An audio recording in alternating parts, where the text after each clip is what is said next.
Čau visiem! Šodien pastāstīšu par atgadījumu, kurā bija iesaistīts īsi pirms Ziemassvētkiem. Kā jau gandrīz katras brīvdienas devos uz centrālu tirgu, lai iegādātos pārtiku, tad vazājos pa tirgu kopā ar Vīmēnu. Viņš visiem pēc kārtas prasīja, vai ir piens, līdz nonācām pie pārdevējas, kurai tas bija. Kamēr gaidījām rindā, pamanīju, ka veca tantiņa mums priekšā bija dīvaini atslājusies pret vitrīnu. Neko, varbūt vienkārši piekususi un atpūšās, bet tāpat izdomāju pieiet klāt un pajautāt, vai viss ir ok. Izrādās, ka viņai bija slikti un kāds jau bija izsaucis ātros, bet atstājis viņu vienu nepalīdzot.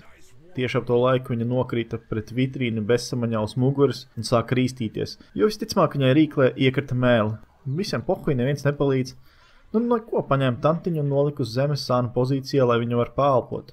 Mirkli vēlāk viņa atguva samuņu un mēģināja piecelties. Es gan mudināju, lai tantiņa to nedara un gaida ātros, bet beigās man tas neiznāca, jo viņa neko nerabīja. Un tad beigās tomēr arī piecēlās. Un tad atkal nokrita bezsamaņā. Kopā tas notika kādas 3 reizes.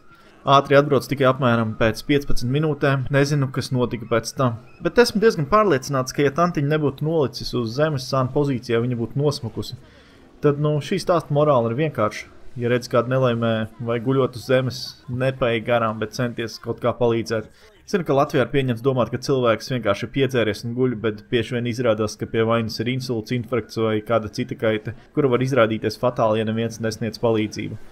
Atzīšos, pats arī ieraugot kādu saļimušu cilvēku, uzreiz domāju, ka viņš piedzēries, bet tāpat vienmēr pieeja klāt apjautāties vai pamodināt.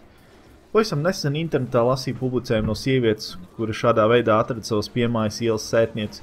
Izrādās, ka viņa ar galvu sniegā gulēja vairākas stundas un garām gājēji nemaz necentās palīdzēt. Diemžēl šis gadījums beidzās fatāli. Visticamāk, sievietei bija insults vai infarkts, kaitas, kuras nevienmēr uzreiz nogalina, sniedzot palīdzību pareizajā brīdī ir iespējams cilvēku izglābt. Vai tev ir gadījies kaut kas līdzīgs? Ja tā, tad ieraksti komentāros. Šādi atgadījumi notiek daudz biežāk nekā par tiem tiek rakstīts mēdījos. Un tas arī viss šajā video. Tiekamies nākamreiz. Atā visiem!